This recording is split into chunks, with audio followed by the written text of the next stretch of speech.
me da. Entonces, no sé, si quieren utilizar otra herramienta de trabajo, pues obviamente lo pueden hacer. Bueno, les estaba comentando, muchachos, que esos modelos reflejan son dinámicas poblacionales, o sea, cómo se comportan las poblaciones en interacción. Hay varios muy citados en ecología que de hecho han repercutido en la microbiología bastante. El primero se llama modelo depredador-presa, no es el único, hay varios modelos depredador-presa, y ese se denomina como Lotka-Volter, uno de los más citados en papers. Hay otros que es el crecimiento logístico y el crecimiento exponencial o modelo exponencial de la curva logística. Esos son algunos, vamos a ver otros, más, son sencillos, la verdad. Yo le quité mucho contenido a esta clase para volverla solamente en uno, que solamente nos fijemos solamente en la base. Bueno, van a ver que esta diapositiva tiene un link. Este link antes nosotros lo utilizábamos para modelar esas poblaciones. En este semestre no lo vamos pues a hacer. Simplemente les voy a dejar acá la herramienta y es con cliqueo. Entonces es modelar ciertos parámetros poblacionales para ver entonces cómo se pueden comportar esas dinámicas. Eso es el link. Los primeros modelos son los modelos que se llaman determinísticos. Y prácticamente es que parten de una condición inicial y se mueven en el tiempo. Tal vez hacia una final o tal vez no. Eso depende del tiempo de lectura en donde yo haya parado pues, las mediciones de poblaciones. Dentro de esos modelos determinísticos tenemos tres. Unos que utilizan ecuaciones diferenciales ordinarias, que no voy a entrar mucho en detalle en hablar en eso, sino netamente a mirar los modelos. El modelo clásico, ¿cierto?, de crecimiento poblacional y también de Lotka-Volter. Hay unos de ecuaciones diferenciales parciales, que son los modelos de dispersión o de redistribución de poblaciones.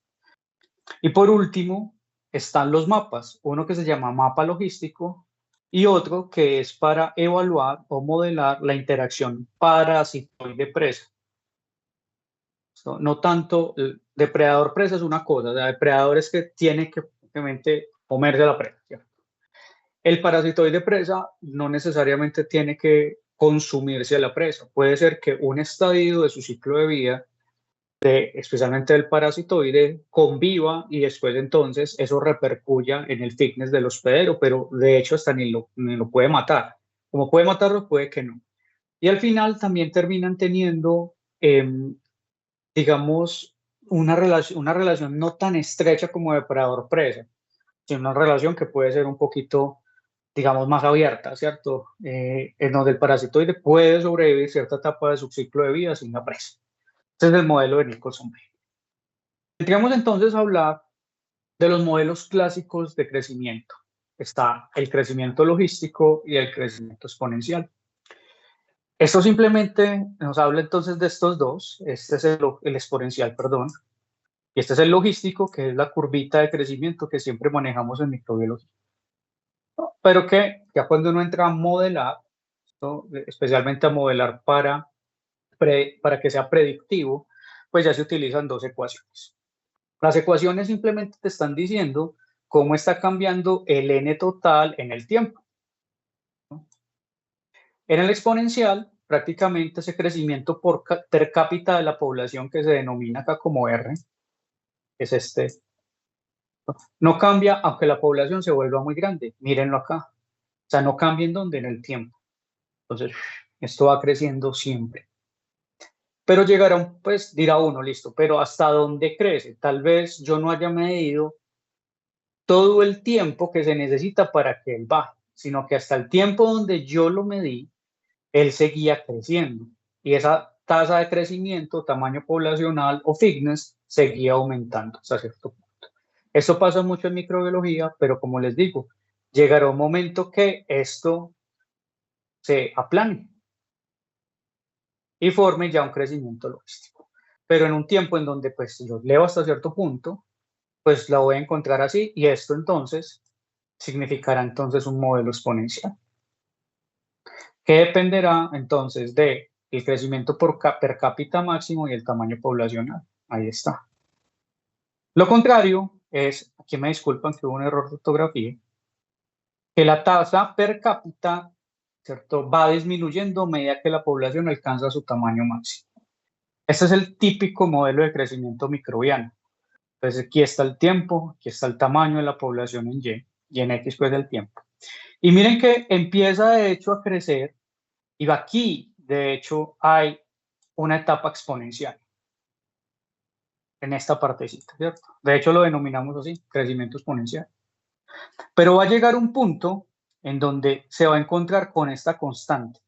Esa constante se llama capacidad de carga ecosistémica y se utiliza para todo, incluyendo para el Hermeyos.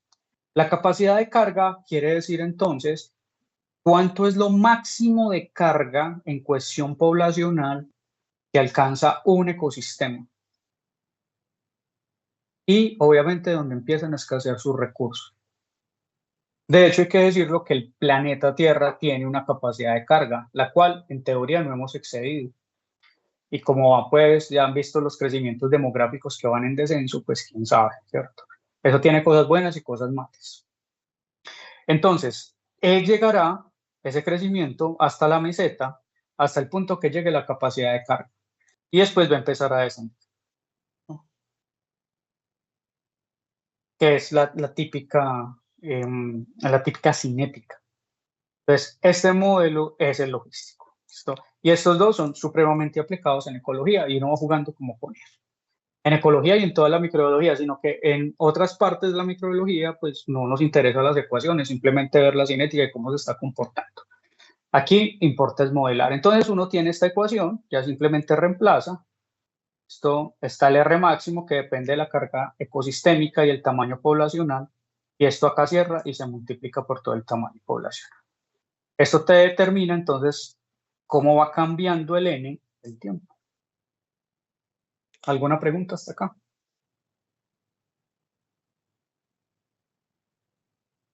No, profe. Perfecto, muchas gracias. Sigamos hablando de modelos determinísticos. Este es uno de los modelos más famosos, es el depredador-presa, o también denominado Lotka-Volter. Aplica muchos tipos de interacciones. Este ya es de interacción, los otros dos eran crecimiento. Claro, ¿podría aplicarse en interacción, muchachos, los de crecimiento logístico y exponencial? Pues yo, claro que sí, ¿cierto? Se puede. Pero en esta ocasión, el Volca-Volterra está generalmente entonces enfatizado en la interacción. Especialmente de sistemas biológicos que coevolucionan, que están muy cercanos entre ellos. Generalmente son entonces relaciones no intraespecíficas, sino interespecíficas. Y se estudia mucho en la relación fago-bacteria, en esos modelos de coevolución, que de hecho sirven para estimar cuándo la bacteria o el fago generará alguna resistencia o no será infectivo para la bacteria, la resistencia de la bacteria y no infección en el fago. Y te puedes llevar entonces, pues de hecho de eso, hay papers en cuestión fágica para infecciones multiresistentes ya a nivel humano, papers muy bacanos, en donde ellos modelan, eso se llaman modelos de coevolución in vitro, y se dan cuenta en qué momento, ¿cierto?, del tiempo se genera esa resistencia de la bacteria al fago. Entonces, eso puede pasarse ya a circunstancias clínicas en donde ya tengas que estar preparado porque en algún momento pasará.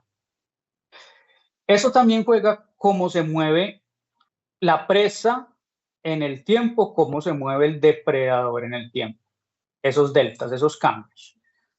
Más que todo, mírenlo acá, se representa mucho mejor, no tanto en las ecuaciones, pues en las ecuaciones se representa, pero pues para nosotros es suficiente con ver cómo, miren, estas dinámicas poblacionales. La presa, entonces está en azulito, el depredador, entonces está en rojo. Miren cómo se van moviendo las dinámicas poblacionales en el tiempo. De hecho, cuando crece uno, el otro también. Este bajará y el predador también entonces bajará. Es muy estrecho, se mueven como junticos, ¿sí lo ven? Pero además biológicamente su relación es bastante estrecha. Entonces se mueven así como en olitas. Esto va entonces a asumir varias cosas. Primero, que la presa tiene una evolución exponencial. Esto sí, el depredador no existe. Eso quiere decir que la presa seguiría creciendo si este depredador no viene acá y controla entonces su densidad poblacional. Y esto puede pasar pues, prácticamente en cualquier sentido, pero más bien en cualquier área de la naturaleza, ¿cierto? Lo hemos visto en, pues, se ve mucho más que todo en documentales que muestran en África, ¿cierto? O en los bosques o en el océano, pero bueno, créanme que también a nivel microbiano se ve mucho este tipo de interacción. Y se van autorregulando. ¿No? Piensen también en evolución, porque por eso se utilizan como modelos de coevolución. Cuando el fitness de este alcanza cierto punto y empieza entonces a bajar, esto es tal vez porque aquí en este lapso donde creció, el depredador todavía no estaba totalmente adaptado a consumir esta presa. Llegó un punto en donde está ya adaptado y puede empezar entonces a consumirlo. O sea, tiene rasgos adaptativos que ya la posible resistencia que puede tener entonces la presa, pues ya no le hace absolutamente nada. Y aquí empezarán entonces a bajar los niveles poblacionales de la presa. Y juega así como en Lolita. Una relación bastante estrecha a nivel biológico. En clínica, pues hay varios papers, como les decía, especialmente de bacteriófagos. Hay otros, en este caso, en cuestión de modelar interacciones microbianas en comunidades bacterianas ya nasales, como para conocer cómo se están compitiendo, si existe ese modelo, si ese modelo podría explicar las dinámicas poblacionales en competencia de las bacterias que tenemos a nivel nasal y cómo esas bacterias nos podrían proteger de enfermedades o al contrario, ¿cierto? Saben muy bien que hay diferentes tipos de bacterias, yo creo que Staphylococcus aureus, que se puede encontrar entonces en pacientes asintomáticos en esta vía, ¿cierto? De la vía nasal. Entonces juegan con eso para comprender un poquito, ¿no? Cómo estas bacterias se modelan, cómo están creciendo en diferentes tipos de modelos, acá más que todo vemos logísticos, si lo ven, pero después ya cuando empieza entonces en competencia, especie 1 versus especie 2, especie 3, aquí están entonces los ensayitos que hacen, colocando bacterias, ¿no? En crecimiento solas, en competencia, en estos platos, en estos sí, platicos de lisa, miden las densidades poblacionales y miden cómo se compite. Lotka-Volterra sirve para eso, para mirar la competencia. Ojo que acá en este paper están utilizando este modelo tal vez para interacciones no tan coevolutivas como el de un fago o la bacteria, ¿cierto? O pensar tal vez en un protozoo consumiéndose también una bacteria. Eh, entonces hay que tener mucho cuidado porque también puede aplicar para esto, aunque se suele utilizar mucho más en esas relaciones, mucho más estrechas para modelar. Tanto ha sido que esos modelos de... sí. Ay, qué pena. Es que en la anterior diapositiva me perdí. Ujú. Cuando, es que no, a ver, o sea, cuando usted empezó a decir que, digamos, si empieza a haber como, no sé, como más evolución de una que de la otra. Ay, como que ya me perdí. Sí, ve. A ver si es esto, Natalia. Lo que hacían en este paper era simplemente aislar microorganismos del microbioma nasal, ¿cierto? Con diferentes platicos. Entonces empezaban a mirar cómo crecían y cómo los empezaban a aislar. Cuando ya tenían entonces esas colonias aisladas, ellos hacían análisis de competencia. Entonces miraban cómo crecía uno, cómo crecía el otro, etcétera. Modelaban, ¿cierto? Estas son las ecuaciones que se generaban, no me interesa ahorita mirarlas, pero había una en donde ellos competían y miren acá, ¿cierto? Cómo entonces la especie uno iba creciendo y la especie 2 también. Eso lo modelan en el tiempo y lo que se dieron cuenta es que se podía modelar por un Lotka-Volterra. Así la asociación ecológica y evolutiva no fuera tan estrecha, en donde generalmente se utiliza. ¿No? Eso fue como el mensaje de la diapositiva. No sé si quedó Listo, profe, claro. gracias. Sí, profe, Con gusto. gracias.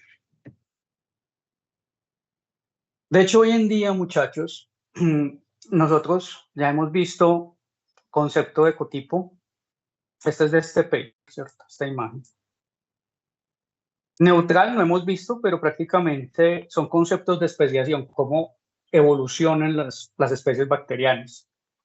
Entonces ya habíamos visto que pueden evolucionar como ecotipos, ¿cierto? Teniendo en cuenta el concepto ecológico de especie, pero pueden entonces evolucionar tal vez más por azar, entonces eso lo llamamos teoría neutral, tiene mucho que ver con deriva génica, o con metapoblaciones que después lo veremos más adelante. ¿No? Decidimos pues no saturarlos demasiado. Pero esto juega ya un papel importante en cómo las bacterias pueden entonces clasificarse en especies por la interacción con bacteriófagos. Estoy hablando netamente de bacterias. Entonces saben que la interacción fago-bacteria es muy específica. ¿Qué pasaría entonces si en algún momento pues hay esa interacción, pero la bacteria ya no se deja infectar, digámoslo así, por ese fago? ¿Será que ya es otra especie entonces? Lo mismo ese fago, ¿cierto? Será, pues no infectará a esa bacteria, pero después podrá volverla a infectar. Pero ya sería otra población distinta, ya no es la misma que le da la primer tipo de población bacteriana, porque esa población bacteriana evolucionó. Entonces, muchos tienden a utilizar este modelo para hablar de eso. Si ya una población bacteriana estaba siendo infectada por un fago y por cuestiones de mecanismos de evolución ya no lo es, porque selección natural, deriva, ¿cierto? Todos los que ya vimos, mutaciones, etcétera. ¿Será entonces que esa que ya no se deja infectar, que tiene esos mecanismos o adaptaciones que le dan resistencia, es otra especie? Entonces, es una hipótesis acerca de cómo podemos también clasificar las bacterias. Al final, las bacterias, pues, por lo general, casi todas, me puedo equivocar, pero son susceptibles a infección por cierto tipo de fagos y la relación es muy específica.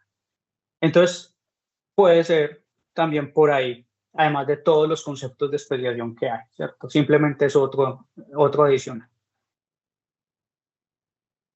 Bueno, vamos a hablar un poquito de los modelos de dispersión. Esto en microbiología puede tener sus detalles, ¿cierto? Porque dispersión de plantas, de animales, de seres humanos, pues es un poco más fácil de ver, pero con microbiología que se dispersan tan fácil, esto que puede ser desde un hábitat muy pequeñito y pasar a un hábitat demasiado grande. Entonces tiene sus, digamos, sus detalles. Bueno, existen tres tipos de modelos de dispersión. La dispersión uniforme, la aleatoria y la agrupada. Vamos a ver de qué trata cada uno y cómo se podría aplicar en microbiología. Entonces, vamos a hablar de la agrupada. Miren que es como si ellos formaran un parchecito, ¿no? Como un grupito, acá. Los organismos están reunidos en grupo. ¿Y esto por qué puede pasar? Porque hay una distribución irregular de los recursos en el ambiente. O sea, los recursos pueden estar en un punto. ¿No? Eso puede pasar en microbiología, por supuesto. Puede ser también netamente azaroso que se formen grupos, por ejemplo, las colonias, ¿no? Pero también puede ser que si ellos tienen movimiento, o sea, un medio acuoso, y si los recursos están en X punto o hay taxías, hay quimiotaxis, ellas vengan, los microorganismos, y se agrupen de esta manera porque acá están los recursos. O sea, que sí puede pasar. ¿No? Este es un patrón de dispersión muy común en donde esto tal vez en microbiología no sea tanto, esto tal vez en otro tipo de organismos. Ocurre, por supuesto. Entonces, donde están los recursos, allá se van. Recuerden, si se puede mover o prácticamente si hay taxías, ¿cierto? Si hay, digamos, atracción química. Entonces, de esa manera se mueven hacia una parte y forman grupos. Pero puede ser impredecible la distribución, a lo que llamamos aleatoriedad. O sea, no sabemos por qué se ubica de esta manera, no es por recursos, no es por algo evidente, es por causalidad no asignada, ¿cierto? Azar. ¿No? Esto generalmente puede ser típico de poblaciones que no interactúan tan cerca, o sea, que pueden distribuir, pueden sobrevivir en esa distribución aleatoria. pero que no se necesitan en todas esas interacciones más que todo positivas que aumenten el fitness, es como que no tienen que estar presentes como tal, sino que es aleatorio. Entonces, a ver, como algo desorden. Y el otro es el uniforme. ¿No? Se ubican de esta manera. ¿Qué tanto se ve eso en microbiología? ¿Cierto? Yo les estoy hablando, por ejemplo, de una caja de PET. Esos organismos están distribuidos uniformemente en esa área. Esto es típico de las especies que los individuos compiten por recursos ambientales escasos, ¿no? Tal como el agua en un desierto o tal como un nutriente. ¿No? Entonces, parece ser que sí, puede ser el recurso escaso, pero se distribuye uniformemente en el hábitat. Entonces, si se pueden mover, pues van a ir a buscar y se quedarán en un punto, ¿cierto? Pero si no se pueden mover, ¿qué es lo que pasa? Muchos microorganismos ustedes saben que se pueden mover, otros no, o simplemente ellos se dispersan por factores ambientales que uno a veces no puede controlar, viento, agua, usted mismo los lleva en su ropa, etc. A veces usted no puede explicar el patrón que tienen ellos, ¿cierto? Primero porque tendrán que llegar a un nicho y colonizarlo, explotarlo, y dentro de ese nicho, pues el hábitat hace parte, es una dimensión dentro de ese nicho. Pero entonces, ¿cómo explicas la dispersión de ellos? Muchos muchachos parece ser que la explicación va en la aleatoriedad. No hay un patrón propiamente dicho, especialmente cuando estamos hablando de epidemias. ¿Listo? Ellos se moverán como se mueve su hospedero. Su hospedero entonces va a donde van los recursos, pues allá estará cierto, la dispersión microbiana. Eso estaríamos hablando que es agrupada. O se queda ese hospedero donde hay recursos, están muy limitados y se queda explotando ese recurso. Recuerden que muchos patógenos también se mueven como nosotros nos movemos. Esto, además de otras cosas que uno puede controlar, lo que les dije, viento, agua. Esto. Entonces, parece ser, y los estudios dicen, bueno, pues parece ser totalmente aleatorio. No hay un patrón en sí en los microorganismos, pero sí en sus hospederos. Y nosotros llevamos microorganismos. ¿Alguna pregunta con esto?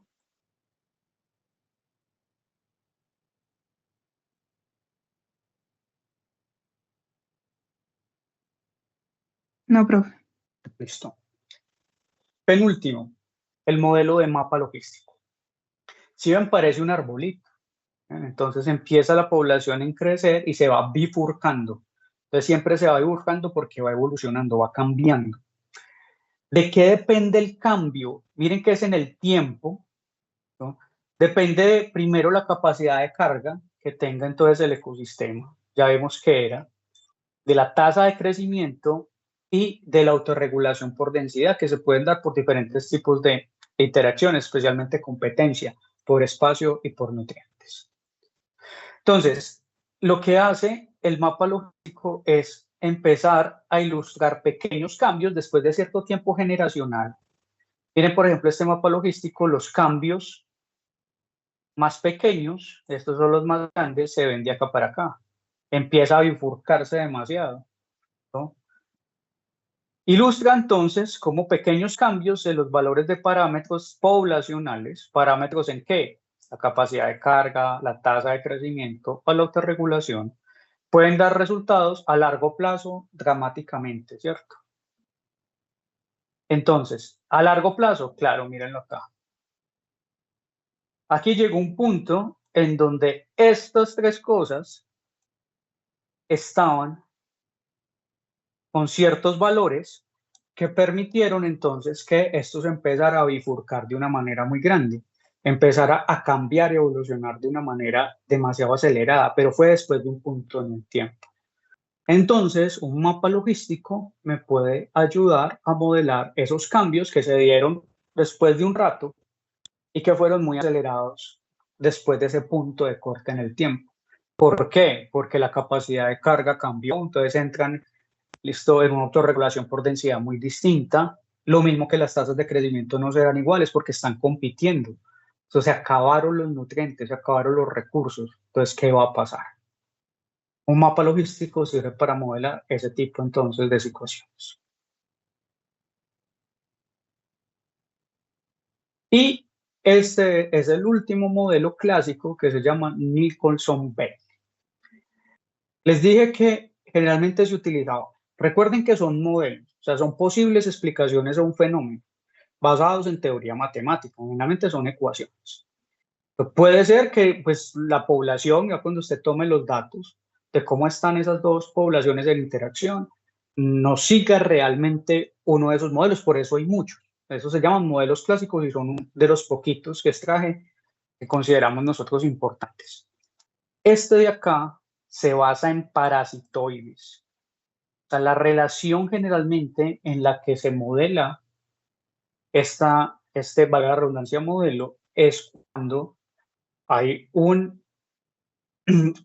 voy a hablar de depredador, digamos, un parásito que no necesita del todo a su presa, que puede coexistir o que puede, de hecho, generar una baja en el fitness, pero pues no lo va a matar del todo.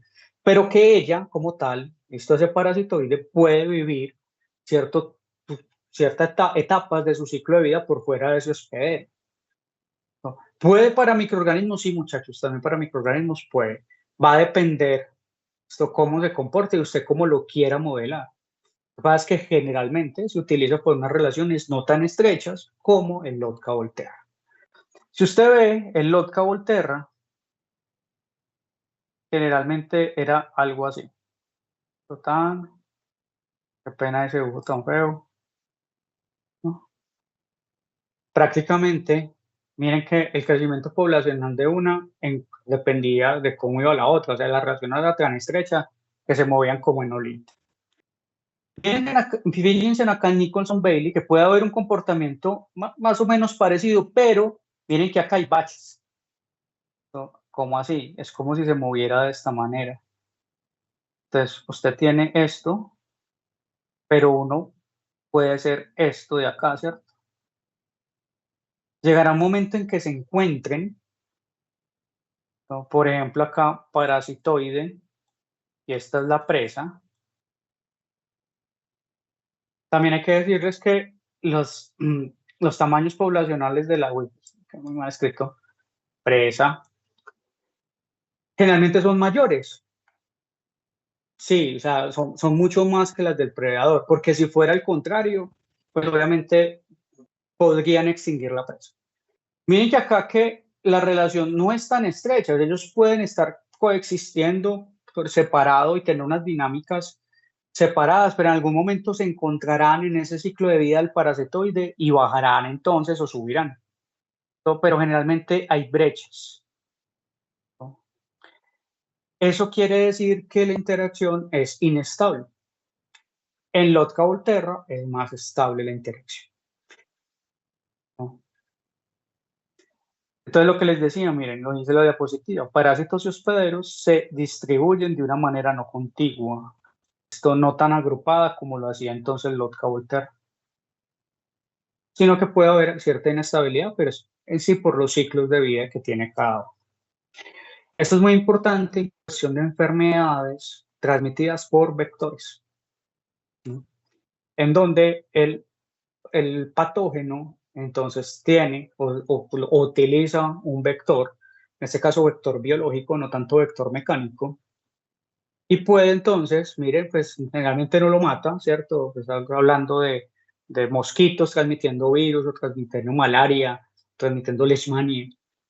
No, simplemente podría afectar su densidad poblacional, de pronto sí, pero llega un punto en que no, simplemente lo utiliza para después sí ir a parasitar entonces a un ser humano, en el cual ciertos parásitos también podrían, ciertas sus dinámicas poblacionales, modelarse como Nicholson. ¿Alguna pregunta con esto?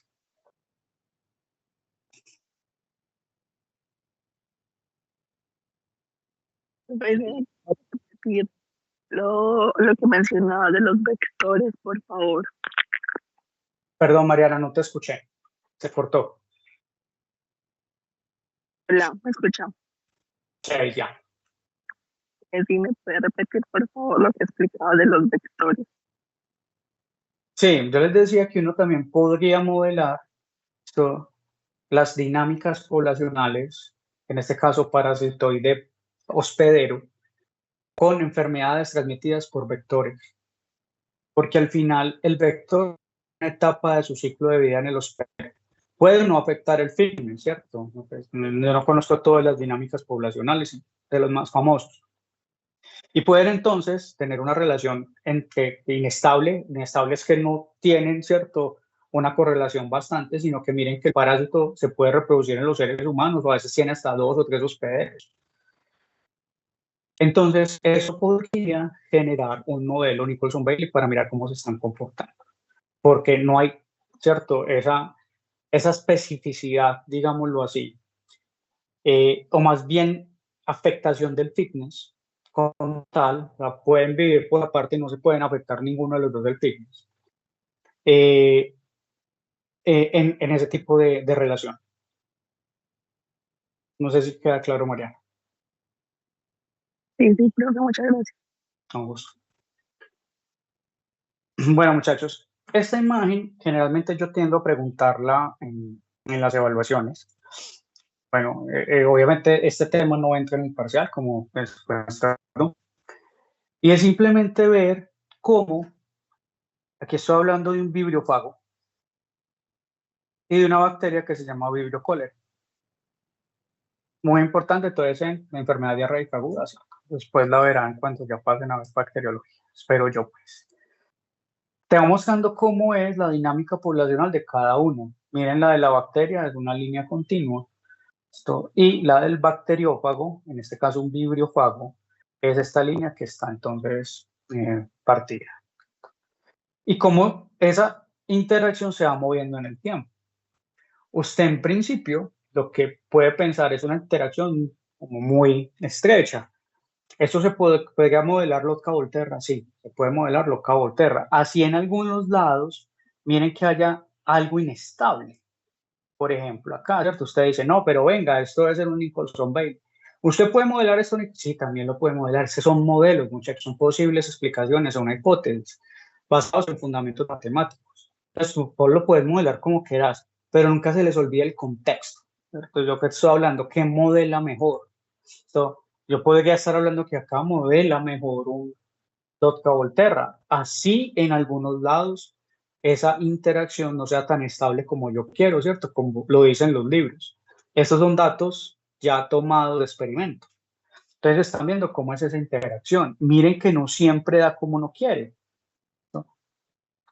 De hecho, miren aquí también, existen esos baches.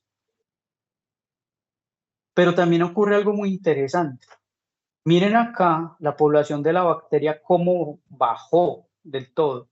Y la de los fagos se fue entonces subiendo demasiado. Aquí bajó mucho la bacteria. Miren que acá también bajó mucho. Pero miren que la bacteria siguió bajita. Y los fagos, ¿cierto?, se reproducían de esta manera, seguían reproduciéndose. ¿Por qué pudo haber pasado eso en términos ecológicos? ¿Por qué razón está este fago si creciendo así las poblaciones estuvieran muy bajitas de la bacteria? Pero llegó un punto en que la bacteria volvió a crecer y este fago se fue para abajo, ¿no? ¿Qué pasó acá también? ¿Será que esa coevolución que hizo, ¿no? O sea, se seguían manteniendo variantes de la bacteria, ¿cierto? Por ejemplo, en este pedacito subiendo, y fue suficiente para que un tiempito después el fago infectara y volviera a crecer, pero volvió a caer. Y acá entonces estas poblaciones de la bacteria ya no eran infectivas por este fago. Volvieron entonces, ¿cierto?, a evolucionar. Evolucionaron, pero el fago también evoluciona con ellas. Eso se llama guerra armamentística. Y de esa manera vuelve y vuelve y vuelve. Esto se llama coevolución. Entonces, estos modelos me ayudan también a determinar eso que les decía en un principio. O sea, prácticamente esto yo lo puedo hacer in vitro, no hay ningún problema. Y llega un punto en que yo digo, ve, aquí ya se empezó a generar resistencia. ¿Qué tan rápido eso puede pasar en un paciente? En donde pues el ambiente es mucho más hostil, tanto para el fago como para la bacteria, no tanto tal vez para la bacteria, que pues, es el patógeno, y tiene sus adaptaciones entonces para enfermarlo. Pero ¿qué pasa con el fago? Si es la terapia que yo estoy aplicando. Entonces se usa para eso, o para modelar, comprender comportamientos en interacción. ¿Alguna pregunta?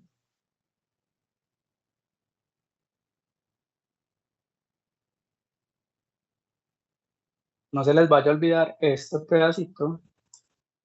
Ustedes saben que yo les apeo preguntas de los parciales, pero como no me paran bolas. Esta puede ser una. Yo se las canto, ¿no? Ténganlo en cuenta. ¿Qué está pasando acá? Bueno.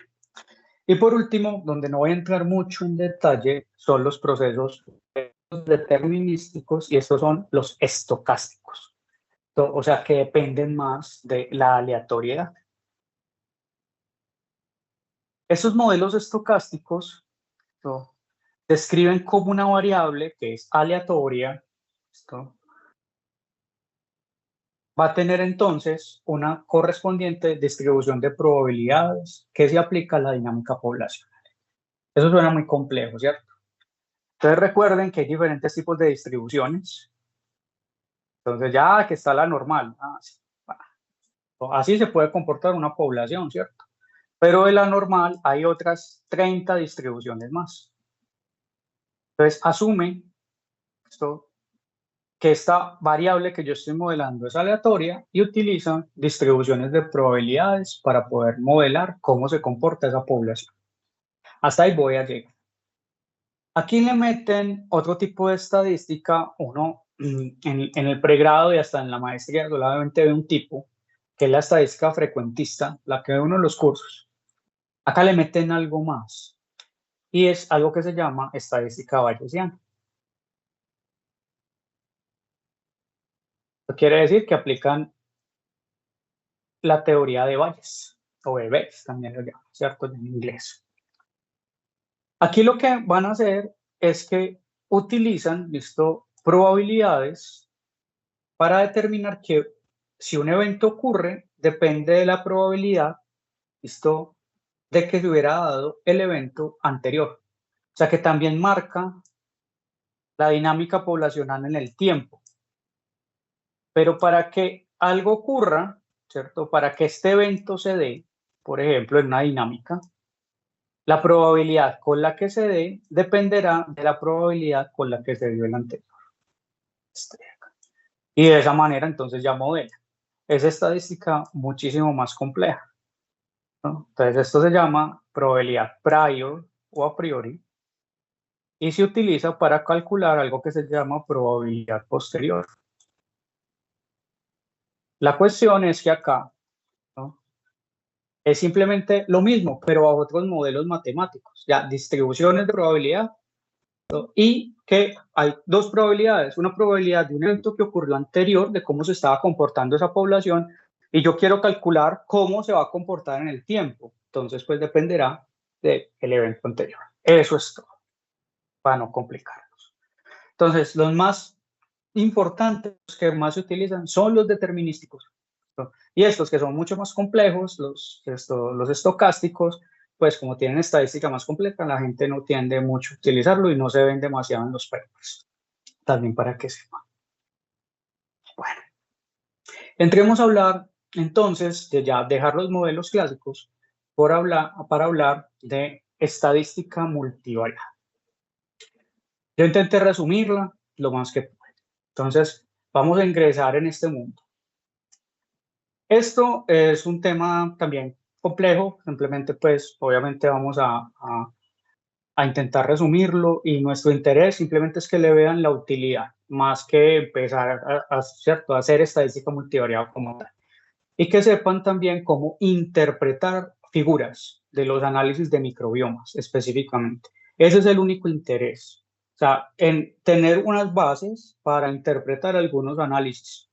Y que ustedes sepan que esa parte ecológica de los microbiomas, cómo me puede llegar a mí, ¿cierto?, a ser útil a la hora de los microbiomas personalizados, o sea, para tratar pacientes o diagnosticar enfermedades. Esa es la idea. Cuando yo hablo entonces de estadística multivariada, Recuerden que yo me estoy refiriendo a que tengo múltiples variables de respuesta. Muchas.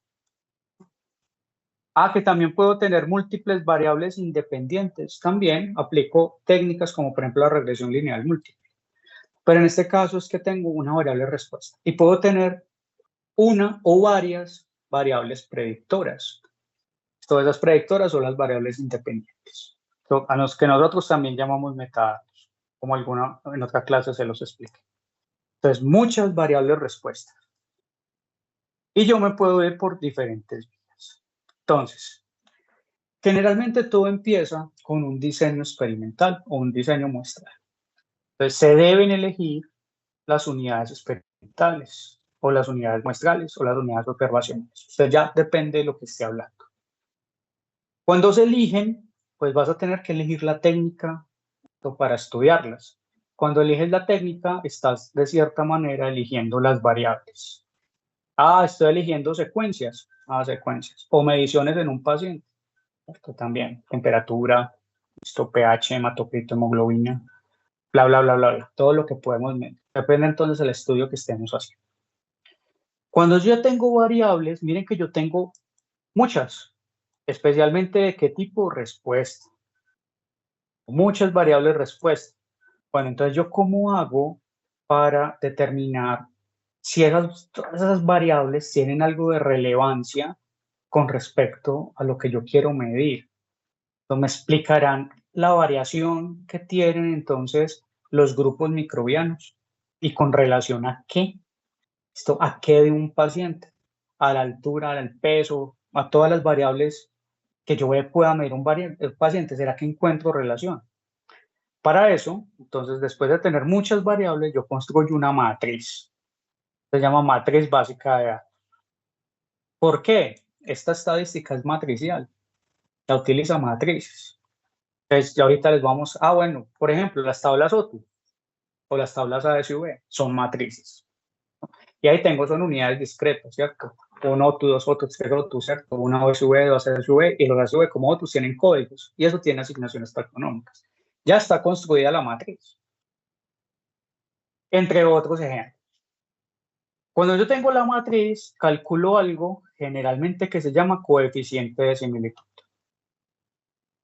Obviamente son unas fórmulas matemáticas que transforman tus datos para que todos queden bajo un mismo supuesto.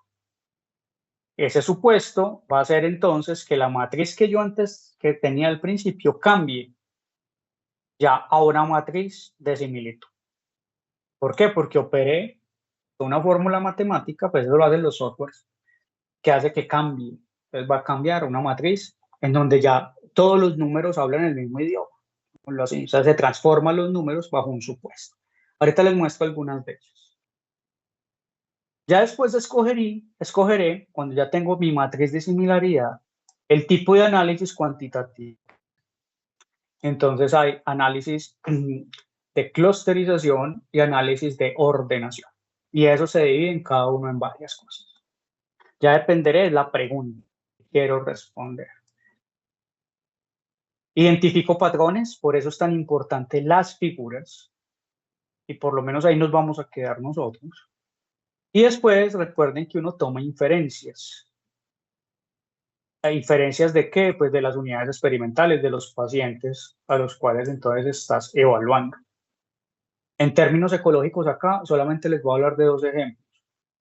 Ya voy para allá, de análisis filogenéticos y de análisis de comunidades microbianas, no más. Por eso tienen muchas aplicaciones, pero con esas dos son más que suficientes. Entonces, esta es la vía general.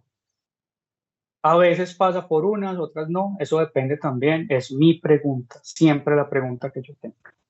Y la hipótesis obviamente científica que se pueda resolver en términos ecológicos en este caso, porque utiliza mucha estadística multivariada y es inevitable, así es que lo usan. ¿Por qué? Porque es la forma de analizar múltiples variables a la vez, muchachos. Es por eso que la usan. ¿Se puede hacer análisis univariado? Sí, coger una variable tras otra e ir analizándolo. Pero tal vez usted quiera ver la relación completa de todas esas variables.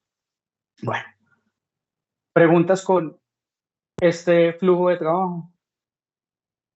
Ya vamos a ver algunos detalles. ¿Vamos bien? Sí, profe. Gracias. Bueno, miren este mapita de acá, y me disculpen que está un poquito pixeladas las imágenes, pero yo creo que ustedes lo ven un poquito mejor. Entonces, miren, cuando yo tengo una matriz básica de datos, o sea, es por acá.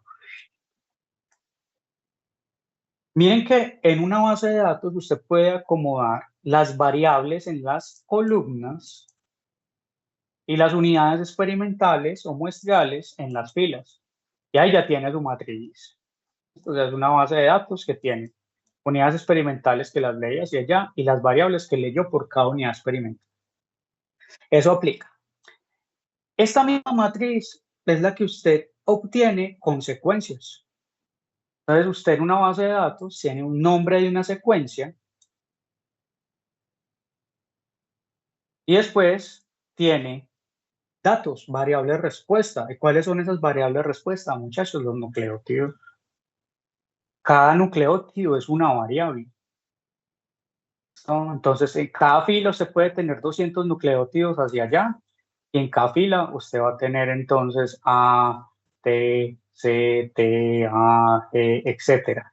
Entonces, ese es el nombre de la secuencia 1, que puede ser de un microorganismo, esto aislado de cierto paciente, pero va a tener otro nombre de 2 de esa secuencia.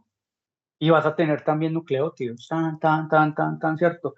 Y después vas a mirar las diferencias, porque tal vez cuando hagas un alineamiento, pongas las secuencias por igual, ¿cierto? Tan alinees. Entonces vas a decir, vea, en tal nucleótido, este era igual a este era igual, pero acá no. Aquí hay una diferencia. Esa diferencia, ¿a qué me va a llevar? ¿No? Eso es lo primero. Y utilizar a modelos para eso. Por lo tanto, se puede considerar al análisis de secuencia y a la elaboración de árboles filogenéticos a partir de una matriz de secuencias como un método de estadística multivariada, por lo que les acabo de explicar. Cada nucleótido en esa columna, lo que va a hacer, ya les voy a mostrar un ejemplo, es entonces algo que está variando, un dato, o una variable, en este caso una posición nucleotídica está variando. Las otras pueden ser iguales y eso me llevará entonces a generar inferencias filogenéticas, las cuales son bastante usadas, ya hemos visto muchos árboles, ¿cierto? Y puedo hacer diferentes tipos de métodos. O parsimonia, máxima verosimilitud, que eso tiene otro nombre, o análisis bayesiano, el cual no me voy a meter pues hoy ni por el berraco. Pero te permite construir árboles, que es lo importante. Y ya por el otro lado, que retomaré más adelantico, está construir esas matrices de similitud con otro tipo de datos. Háganse de cuenta la tabla OTU o la tabla ASV que vimos en clases pasadas. Entonces, esto por ahora no me voy a meter con esto. Algo que es importante definir, muchachos, cómo hacer esto que se llama taxonomía matemática, esto, construir análisis filogenéticos, porque todos dependen de algoritmos, por así decirlo, es entonces que debemos entonces definir unidades de clasificación y unidades de evolución. Pueden ser diferentes, ¿no? Las unidades de evolución son esas mínimas unidades que evolucionan. Entonces, generalmente estamos hablando de células, en particular, de partículas infecciosas, de viriones, etc. Estamos hablando de individuos. Pero cuando yo hablo de unidades de clasificación, ustedes saben muy bien que a veces si se trataran de individuos no lo son. Me pueden decir que lo más básico que tiene la microbiología es hablar de cepa, pero sabemos que estamos hablando de una población que representa un linaje. Esto, no es una unidad evolutiva. Ah, la población evoluciona, sí, por supuesto, pero no lo es. Y a partir de cepa hasta dominio, todo es poblacional. Estas son unidades de clasificación, con todas las variantes que hay. Y las unidades de evolución, pues generalmente no son estas. Las unidades de evolución es esa célula que está evolucionando, que si evoluciona realmente es porque ese rasgo se fijó en la población, ahora esa población es distinta, que hace cosas diferentes en la naturaleza.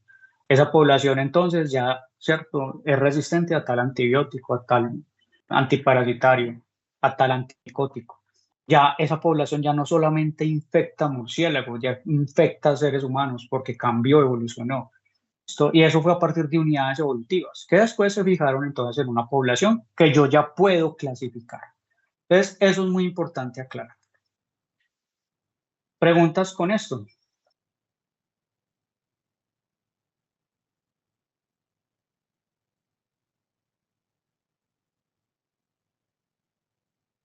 Entonces, uno utiliza en esta parte, sí, métodos estadísticos. También que yo no les he dado pues mayores ecuaciones ni mucho menos. Realmente les estoy hablando de los conceptos fundamentales y algo que se llama taxonomía matemática. O sea, utilizo algoritmos para clasificar. Y generalmente estamos utilizando secuencias en este caso. Pero se pueden utilizar algunos otros rasgos para la clasificación, no solamente secuencias. Hay que considerar varios aspectos. De hecho, este paper es viejito, es como de 1990 y algo, y no estoy mal. En donde realmente lo que quiero rescatar de acá, muchachos, es esto. Todas estas partes, o sea, ¿cuál es el objetivo de clasificar? ¿Por qué debo utilizar secuencias o no? Pues lo mejor. ¿Qué material debo recolectar? Debo recolectar información de los rasgos fisiológicos o ADN o ARN. ¿Cómo voy a definir las clases? ¿Cierto? Los rangos taxonómicos. Recuerden que ya hay unas definiciones para por lo menos especies, pero tal vez haya otras para otros rangos taxonómicos o algo más específico. Podré llegar hasta allá a definir las clases que necesito. Estoy hablando de los grupos. En este caso pueden ser de especies o pueden ser superiores o mucho inferiores o inferiores, o sea, más finas que especies. ¿Esto qué caracteres y cómo voy a medir? Ah, son nucleótidos, son aminoácidos, etcétera. Definir los criterios de analogía, proximidad y homogeneidad. Estoy hablando prácticamente de similaridad. Que miren que muchos los definen, ¿cierto? 97%, 99%, esto 95%. Va a depender. Obviamente, ¿de qué va a depender? Pues del carácter y su medición, ¿no? ¿Qué criterios voy a aportar de clasificación? Más bien usar, no tanto aportar. Debo utilizar algunos procedimientos, algunos algoritmos y pues ya llegaré a hacer entonces la identificación. Se los decía, generalmente cuando voy a hacer sistemática es que utilizo árboles filogenéticos, ¿cierto? Recuerden que la sistemática también puedo sacar información taxonómica. Generalmente la hacemos de secuencia, pero no es necesario siempre hacerlas de secuencia. Pueden haber otros rasgos donde yo también pueda utilizar este tipo de estadística y hacer arbolitos filogenéticos. Entonces, cuando es una secuencia, muchachos, prácticamente tenemos una matriz, más o menos así, ¿no? Y se va entonces a comparar, a mirar la similaridad entre un grupo de secuencias. En este caso, pues, un grupo de secuencias de microorganismos de interés, ¿cierto? Que yo quiero mirar cómo evolucionaron y cómo se están clasificando. Entonces, miren que cada uno de estos datos es una variable. Una variable, en este caso, es, miren, por similaridad de secuencias, ¿no? Pero va a haber puntos donde varíen. En este caso encontró algo que se llama un indel o un gap, o sea, un huequito. O sea, esta C no parió con nada, esta C de esta secuencia 2 no parió con nada en esta secuencia 1, ¿no? Miren otro indel, etcétera. Entonces, en esa matriz que puede tener 2 hasta cientos o miles de secuencias, eso depende cómo uno lo quiera analizar o qué tanta información uno tenga, pues vas a encontrar, ¿no?, una matriz en la cual cada columna es una variable que vas a analizar. Y esa variable se obtuvo a partir de algo que se llama un alineamiento. Y con eso ya puedo construir un árbol, o tengo el material, tengo ya la matriz. Esta es una matriz.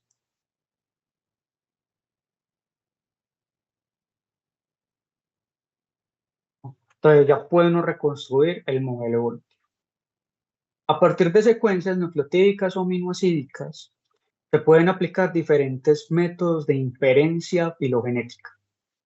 En este caso, lo voy a agrupar por 3 métodos. Uno se llaman métodos fenéticos. y miden la similitud global. Otros se llaman cladísticos y lo que miden son propiedades derivadas compartidas. Esto de novedades evolutivas, no sé si recuerdan, esto pues no lo quise preguntar en el parcial, pero se llaman sinapomorfías. Entonces, es un carácter apomórfico que va evolucionando, es una novedad evolutiva que se da en un clado. Entonces, si yo tengo una novedad evolutiva, puedo utilizar un método que se llama cladística, ¿no? Y los más usados, por lo menos hoy en día, porque antes se utilizaban los otros, son los métodos probabilísticos. Tengo 3 métodos para construir un árbol filogenético. Cada uno tiene entonces unos algoritmos asociados y también como una parte filosófica construida a partir de ellos. Dependerá, mi pregunta, cuál puedo utilizar. Pero los que más se utilizan hoy en día y los que con mejor ojo se ve, así no sean totalmente resolutivos, son los probabilísticos, ¿no? Y los probabilísticos, esto, tienen algo en particular. Los otros dos lo pueden tener, de hecho lo tienen, los fenéticos y los cladísticos. Los probabilísticos es más fuerte que tengan modelos filogenéticos. ¿Esos modelos para qué me sirven cuando se va a construir un arbolito? Pues primero ayudan a estimarlo, ¿no? A obtenerlo. Esos modelos también son estimadores de cambio evolutivo. Te dicen cómo pensamos que está evolucionando esa secuencia en particular o esas secuencias. También me permite a mí aproximarme a la progresión de divergencias, o sea, de cambios de linajes. O sea, prácticamente en las 3 me está ayudando a construir un árbol. Cómo va cambiando en el tiempo esos linajes, de acuerdo a un modelo. Eso es. Entonces los modelos son supremamente importantes. Como se los decía, en los 3 métodos se aplican modelos, pero donde más de pronto tiene fuerza es en los probabilísticos, también llamados métodos estadísticos. Aquí hay, digamos, otra figura que nos muestra para qué son útiles esos modelos a nivel filogenético. Entonces, te ayudan a estimar la topología. La topología es la forma en cómo se van arreglando las diferentes ramas de los árboles, con su longitud, ¿so?, y sus agrupaciones. Eso es la topología. Me permiten estimar tasas relativas de cambio, los tiempos de divergencia de esa secuencia, ¿no? Y tiempos es si yo aplico una técnica que se llama reloj molecular. Me permite probar hipótesis sobre topologías. ¿Por qué? Porque vos de un mismo gen 1 y otro gen 2, que estás evaluando las mismas especies, vos puedes tener topologías muy parecidas o topologías distintas. Cada topología es una hipótesis, ¿cierto? Claro, es como pensamos que esos microorganismos evolucionaron. Entonces, prácticamente es una flechita. Tengo una hipótesis 1 y tengo una hipótesis 2. Esos modelos me sirven entonces para mirar si esas hipótesis son iguales, o sea, no rechazo, o si rechazo esas hipótesis, que son distintos o no. Y eso me puede llevar también a mirar si son resolutivos o no los genes para cuestión de clasificación. Me permite también mirar las mutaciones, detectar procesos de selección natural, que hay varios, cuestión de evolución molecular. Esto pues obviamente no va a entrar en detalles, no es necesario. Me permite estimar con qué tasa se va diversificando o también probar procesos biográficos que son tan importantes en epidemiología. Entonces, los modelos son muy importantes. A continuación, les voy a mostrar una diapositiva, pero no se me asusten, simplemente se las voy a explicar. Entonces, existen varios modelos en evolución molecular que me permiten establecer hipótesis de sistemática, o sea, de cómo evolucionan y cómo se están clasificando los organismos. Esos modelos, especialmente los nucleotídicos, no voy a hablar de modelos aminoácidos, o nucleotídicos se denominan con letras. Estos son los diferentes modelos. Estas letras tan raras, ¿de dónde vienen? Son de la letra del apellido, generalmente de la persona que lo desarrolló, y el año. Entonces, todos estos tienen el apellido, ¿listo? Aquí el año, o tienen otras siglas que significan otras cosas. El modelo más sencillo nucleotídico es este, JC, o también llamado Jus Cantor, ¿no? Y este que se llama GTA. Significa modelo general transversal, es una cosa larguísima. Si bien yo no me lo sé todos, mucho menos quiero que ustedes se los aprendan, yo quiero que sepan es que asumen que estos modelos, ni siquiera cada uno, no me interesa eso. Okay. Hola, Natalia. Perdón, los que usted dijo que eran los más sencillos era el JC para el otro. Y ya, ese es el más simple de todos. Listo. Y de aquí para arriba aumenta en complejidad. El más complejo es este. Modelo general me olvidó la TR. Ahí me disculpan, se los dejo. Bueno, ¿y en qué se basan esos modelos tan raros con esas iniciales? Porque ¿por qué tenerlos en cuenta en la estimación de un árbol en ecología numérica? Hacer sistemática es establecer entre relaciones evolutivas y relaciones de similaridad. Entonces, por eso se utilizan tanto.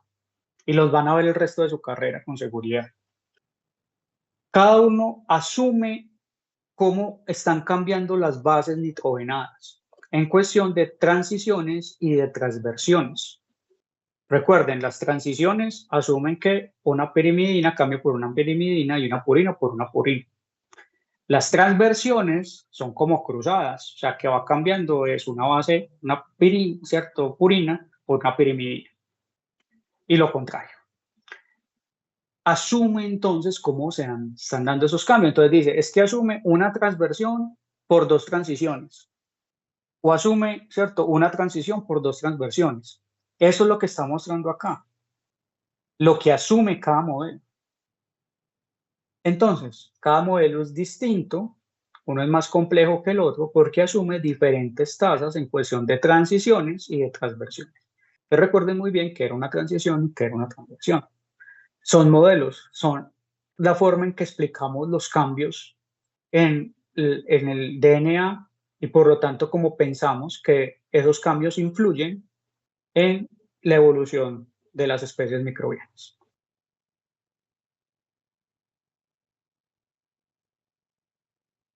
Y dentro de los más famosos que se utilizan, existe, esto se llama mal traducido, ojo pues, como máxima verosimilitud.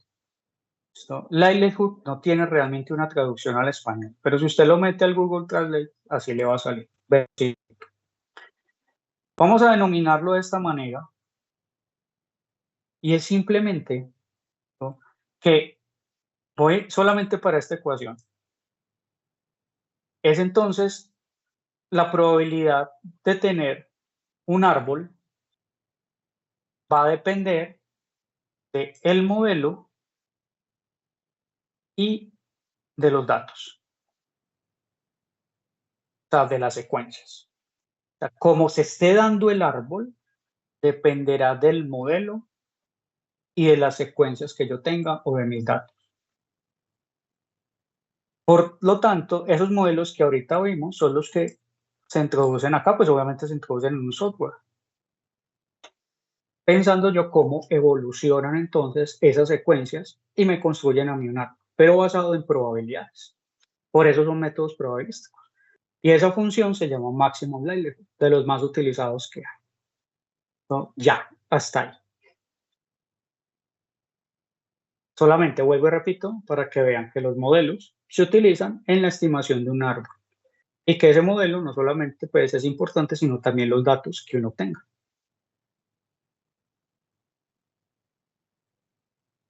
Y aquí, esa parte de análisis filogenéticos, muy sencillita, ya la terminamos. Entonces, resumo. Esos análisis filogenéticos Entonces se basan entonces en estadística matricial, por lo tanto lo puedo considerar estadística multivariada. Cada carácter, en este caso cada nucleótido, puede determinarse como una variable respuesta. Y me permite entonces, a partir de métodos matemáticos, llegar a reconstruir cómo evoluciona una población microbiana. Por otro lado, ya existe entonces, donde tengo secuencias, o tal vez no secuencias, puedo tener unidades discretas, por ejemplo, conteos. Pero también no solamente unidades discretas, puedo tener también unidades continuas, o sea, la medición de un rasgo en una unidad experimental o de un carácter. ¿A qué me refiero? A lo que les he dicho, algo que usted pueda medir, por ejemplo, en un paciente o en un animal o en una planta, en el ambiente. Como para pensar que esas variables que yo estoy midiendo, lo importante, pueden tener explicación en cómo también varían las otras variables que yo estoy midiendo. Se llaman metadatos. Entonces, voy a entrar acá en detalle en que imagínense que yo tengo una base de datos, en este caso una matriz básica de datos, que no sé si se acuerdan, va a tener OTUs o ASUs. Acá en el primero, me disculpan el descache aquí en esta línea. Y aquí hacia abajo, pues van a ser nombradas con un código. Y en cada una de estas voy a tener conteos, ¿cierto? ¿De qué? Paciente 1, paciente 2, paciente 3, etc. Entonces aquí vas a tener en cada ASV u OTU un conteo, unidades discretas, estás contando secuencias. Ah, que aquí tengo 1, que aquí tengo 1000, esto que acá tengo 45, etcétera, etcétera. Entonces mira que aquí ya tienes una matriz. Entonces, excelente. Después puedes tener las asignaciones taxonómicas, ¿cierto? ¿A qué se refiere de dominio a género? Entonces van divididas, están todos los rangos taxonómicos y tienes más datos. Pero además de esos datos, tienes otros asociados a cada paciente. Esto en otra tablita. Entonces usted en otra matriz puede tener paciente 1. Esto aquí van los pacientes y acá lo que usted le puede medir al paciente. Entonces usted a ese paciente le puede medir lo que quiera. Altura, el peso, si fuma o no fuma. Esto, títulos de anticuerpos, bla, bla, bla, bla, bla, bla, todo lo que quieran. Y al final también tienes otra matriz. Entonces, a lo que voy es, tengo muchos datos, los quiero analizar todos juntos. ¿Qué voy a hacer? Pero tengo una base de datos completa. Esto puedo tener varias, pues, ¿cierto? Pero tengo una base de datos con muchas variables. Entonces, eso es lo que se llama matriz básica de datos. Esto de acá. Y usted la puede organizar de diferentes maneras. Se va a aplicar entonces algo que se llama una matriz de similitud. Y existen de 3 tipos. Las se llaman de distancia, otras se llaman de asociación y las otras se llaman de correlación. Ya vamos a ver. ¿Para qué se aplica esta matriz de similitud? Para sacar entonces esto. Perdón, ¿para qué se aplica entonces, de hecho, coeficientes de similitud? Para sacar una matriz de similitud. Y los coeficientes son de este tipo. No tanto así las matrices, disculpen. Son los coeficientes que son de distancia, asociación o correlación para yo poder sacar una matriz. En resumidas cuentas, es tener esta misma base de datos, pero transformadas, asumiendo algo. Esto bajo algo que llamamos un supuesto. Entonces se asume que estas variables tienen este comportamiento, entonces se transforman todos esos números para que queden en una unidad muy parecida y con eso se puedan hacer los análisis. Esa es la idea. Las matrices básicas de datos pueden tener, digamos, 2 acomodaciones. La primera, como se los decía, es que las unidades experimentales estén acá y las variables, ¿cierto?, hacia las filas y las variables en columnas. Esa es la típica. Pero yo para el análisis puedo entonces asumir 2 modos, o modo Q o modo R. Y miren acá qué es lo que está cambiando. Es la acomodación, o sea, primero estás comparando unidades experimentales, filas, unidades experimentales, columnas. Entonces te genera una matriz modo Q, donde tienes en filas y en columnas unidades experimentales y hay una relación de esos números entre ellas. Por lo tanto, a lo que llegas es a comparar unidades experimentales entre sí. Lo contrario, cuando se asume el modo R, es que vas a colocar tanto la relación de variables en columnas como en filas. Y de esta manera, mira que ya no estás infiriendo sobre unidades experimentales, no tienes cómo, pero sí cada una de esas variables se asocia con cada una de las otras. Entonces terminas teniendo algo así, infieres sobre el comportamiento de la variable. Entonces esto es muy importante, esto uno se lo dice al software, o pues ya con cliqueando, o si uno sabe algo de programación, en cómo quiere que se asuma. ¿Yo qué quiero comparar? ¿Entre unidades o quiero comparar entre variables? ¿No? Entonces ella asumirá el modo Q o el modo R. Usted no tiene que transformar nada, ¿cierto? Eso ya uno se lo dice al software. Y de esta manera entonces ya va a utilizar la matriz para inferir sobre diferencias entre unidades o diferencia entre todas esas variables que yo tengo.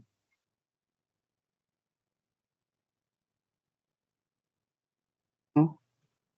Y termino acá con esta figura y me le voy a robar, mentiras, podemos seguir un ratico más. Pero la próxima clase el profesor Julián me le robo 10 o 15 minutos, que es el jueves, y ahí ya terminamos esto, porque sé que es muy denso. Cuando yo tengo la matriz de similitud, entonces recuerden que yo puedo aplicar esos índices o esos coeficientes de similitud, que pueden ser 3. Entonces ya me lo vuelve la matriz. Yo puedo hacer dos cosas. Puedo agrupar las variables. Entonces voy a hacer un análisis de agrupamiento. O puedo hacer un método que se llama ordenación, también conocido como reducción de variables.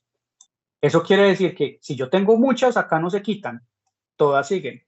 Pero yo si tuviera muchas, acá sí se van a eliminar algunas y van a quedar las que más aportan variación a mi estudio.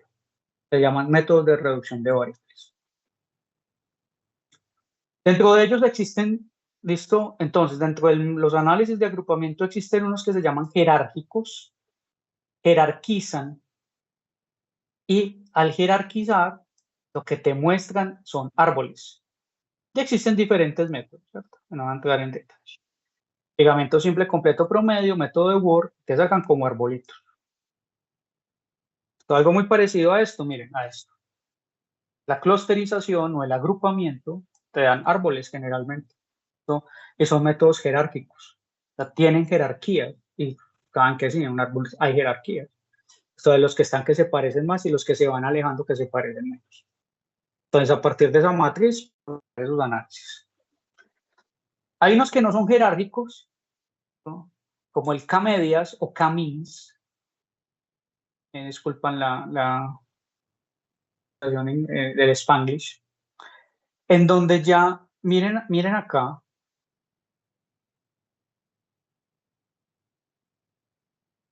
sí, ustedes lo ven bien, en donde miren estos grupitos que se van formando como unos clústeres en una gráfica que tiene 3 ejes.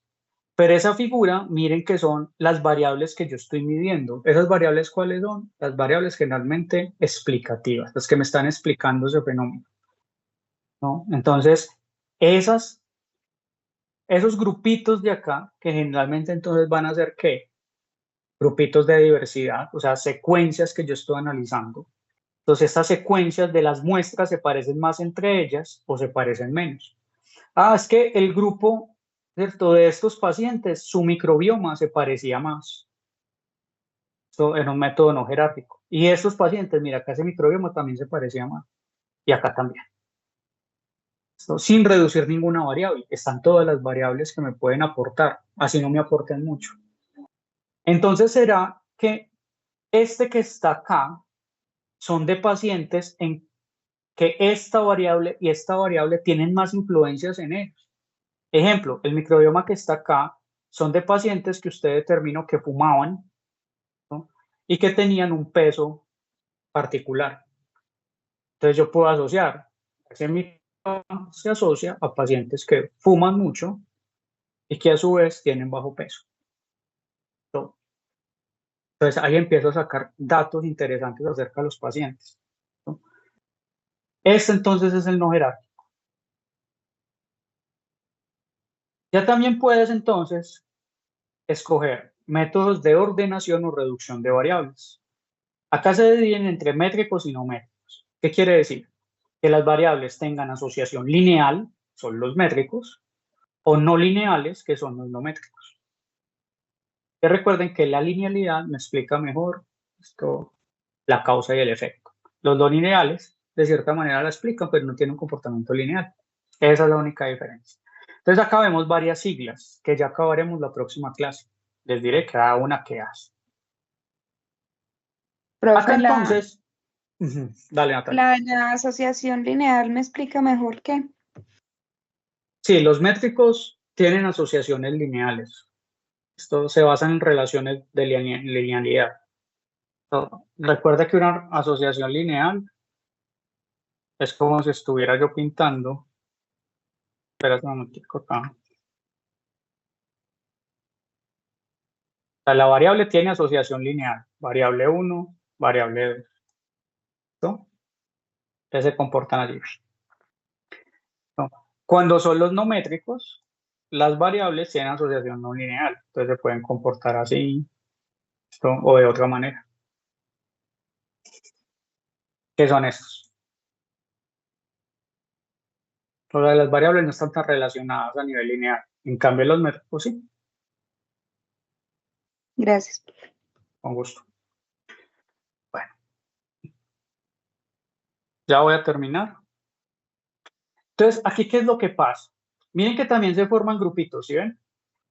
Entonces, esos grupitos te dice, vea, estos pacientes, su microbioma, cada punto es un paciente. Si esa fue la unidad, muéstralo la unidad experimental. Entonces, yo la saqué. Secuencié el DNA, lo tan, y me llegó la muestra y todas las asignaciones taxonómicas de ese paciente. Y yo quiero ver a ver con qué se relaciona. Miren que acá también hay grupitos, pero no hay variables acá. Hay algo que se llama componentes. Y es que estos ejes se forman al reducir todas esas variables que se tenían acá. Aquí ya las tenía todas, pero esos componentes es como llegar y decir, vea, este componente agrupa estas variables, este componente agrupa las otras y este las otras. Entonces ahí no sé qué variables son por ahora. Simple sé que se redujeron variables. Ya no son muchas, sino pueden ser 3 o 4, dependiendo de los componentes que se generen. Entonces los componentes agrupan esas variables. Entonces vas a decir, ve, aquí se forman grupos, ¿listo?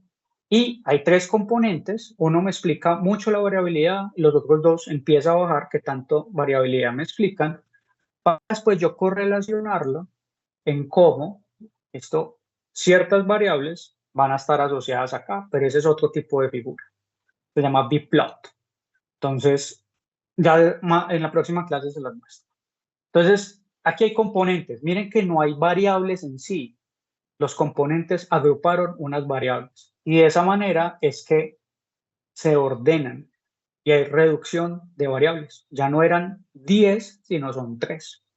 Entonces, no eran 12, sino son 3. Y así entonces se van haciendo. Y por último, pues tengo un último método, que es este de acá, tiene un nombre súper largo, que es prácticamente combinar lo que es la clusterización con los métodos de ordenación. Entonces, claro, miren que te sale una figura como con componentes, pero a la vez, miren el árbol acá. Esta es como la figura que más te explica la agrupación con la reducción de todas esas variables que tenías en un principio. Y se llama entonces, ¿cierto?, esa clusterización sobre componentes principales, de los cuales pues no vamos a entrar ahora. En la próxima clase, terminando, miren que nos falta pocas diapositivas, pero quiero que paremos ahí. y le robó 15 minutos el profesor Julián, es esto, muchachos. Vamos a centrarnos solamente en análisis de ordenación. Pues vamos a entender un poquito y enseñar a leer este tipo de figuras, que son los que prácticamente más aparecen en la literatura. Aquí tengo un pequeño video, con eso vamos a terminar, que les explica de manera pues, ya muy sencillita qué es un análisis multivariado. Está muy sencillo, pero para resumir yo creo que está muy bien. Entonces déjenme por acá, me acomodo y ya se los voy a colocar. Y ya con eso terminamos la clase de hoy.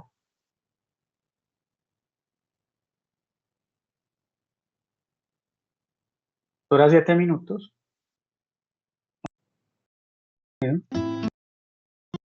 Y yo se los voy a enviar por acá para que lo tengan.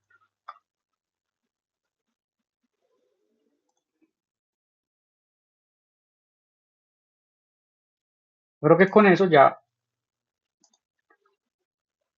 les va a ayudar a entender, a sentar un poquito más toda la carreta muy resumida que les dije. Por favor, alguien me responde si se escucha o no el video. ¿Se escucha? El día de hoy vamos a platicar sobre la estadística multivariada. En particular, nos vamos a enfocar en 3 aspectos. Primero y más importante, ¿cuál es la esencia de la estadística multivariada? ¿Para qué nos sirve? Luego vamos a charlar sobre cuáles son las técnicas más utilizadas y finalmente veremos un poco de la notación matemática. Para captar la esencia de lo que es la estadística multivariada, vamos a empezar con un ejemplo. Supongamos que estamos en un bosque y miramos a nuestro alrededor. Observamos que hay diferentes árboles. Algunos son más altos que otros, hay algunos que tienen fruto, el tipo de hojas. Entonces nos preguntamos, ¿cómo podemos clasificarlos? Bueno, pues una opción sería mirar con atención todas sus características y extraer datos, como podría ser su altura, el tipo de hoja o el tipo de fruto que producen. Pero la información así desagregada es difícil de analizar. Vamos a organizarla. Y para ello juntamos en una columna el fruto, en otra ponemos las alturas y en otra más ponemos el tipo de hoja. Ahora sí, con estos datos organizados, ya podemos correr un análisis y esto nos llevaría a identificar que en realidad existen 2 grupos de árboles en ese bosque, los árboles frutales y los árboles de coníferas. Noten que esta clasificación solo la logramos una vez que combinamos todas las variables. Esto es el análisis multivariado. Formalmente lo podemos definir como un grupo de técnicas que nos son de utilidad para estudiar o analizar a un conjunto de variables. En nuestro ejemplo, las variables serán el tipo de fruto, la altura y el tipo de hoja.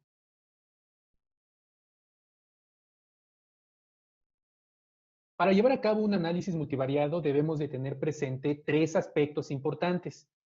El primero de ellos es identificar a las unidades de análisis, es decir, son los objetos que vamos a estudiar.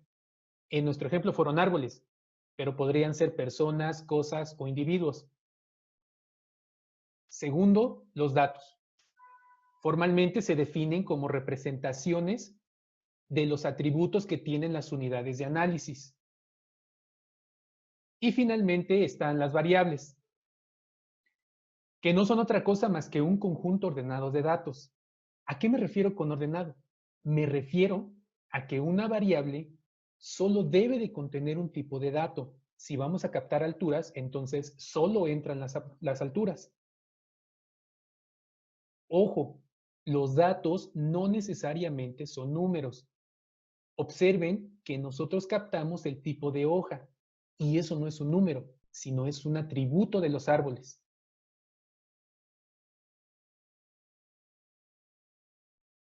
Existe una gran cantidad de técnicas. Sin embargo, elegir una u otra depende de 2 cosas. Lo primero y más importante es que debemos de saber cuál es nuestro objetivo, es decir, qué queremos hacer. Si recuerdan, en nuestra pregunta del ejemplo era cómo podemos clasificar a los árboles. Entonces lo que necesitábamos era hacer grupos. Para hacer una elección correcta, también es necesario mirar el tipo de variable. Es decir, necesitamos saber si la variable que vamos a analizar es numérica, es categórica, es continua. Y ya una vez que tengamos claro el objetivo del análisis y el tipo de dato, ahora sí, podemos elegir una técnica para analizar a las variables. Hay tres grandes grupos o familias de análisis multivariado. Primero están los métodos para relacionar variables. Y aquí encontramos a los modelos de regresión lineal y los modelos de regresión logística. Su objetivo no es otro más que analizar el comportamiento de las variables independientes y cómo modifican el comportamiento de las variables dependientes. Luego están las técnicas para clasificar datos. Y acá podemos encontrar al análisis de conglomerados o el análisis discriminante.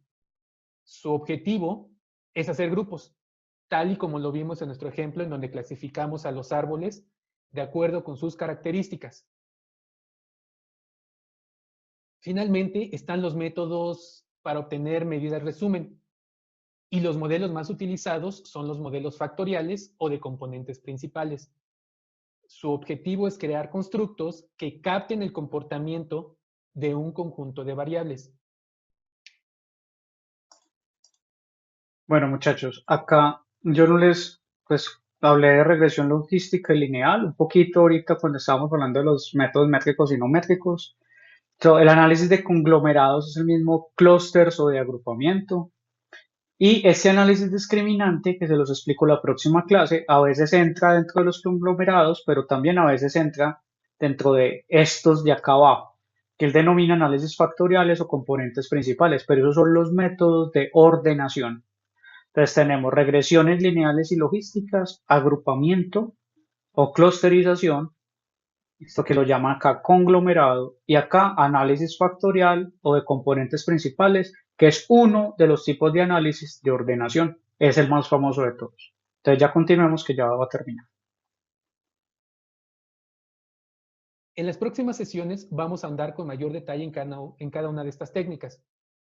Por el momento, lo más importante es tener claro que existen diversos métodos y su aplicación va a depender de nuestro objetivo y del tipo de dato que tengamos. Ahora bien, ¿cómo se ve el análisis de este conjunto de variables desde el punto de vista matemático? Vamos a verlo. En general, lo que hacemos es codificar los datos que obtuvimos en una matriz. Y esto lo hacemos organizando a las variables y a las unidades de análisis. De esta forma, cada observación corresponde a una celda de esa matriz. Luego, una vez que tenemos esa matriz, podemos hacer operaciones matemáticas en donde combinemos los datos y así obtener un resultado. Esto parece complicado.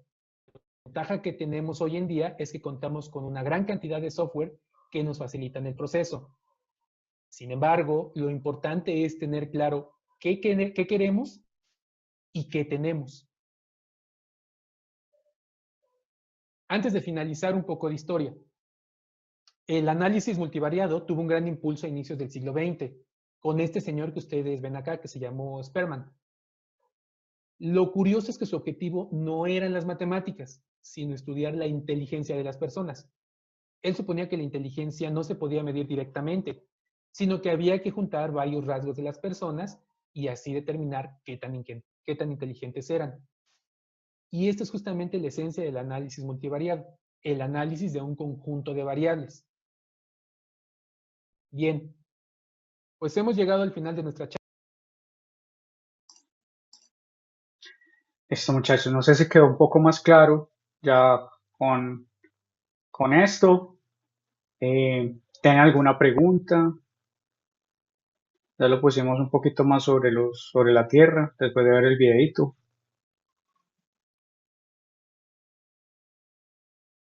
¿Todo bien? Sí, profe. Bueno, perfecto. Nos vemos el jueves, ya nos queda un poquito para acabar y ya seguirían con el profe Julián. Gracias. Con ustedes. Estén muy bien. Gracias, profe. Chao, que estén bien, hasta luego.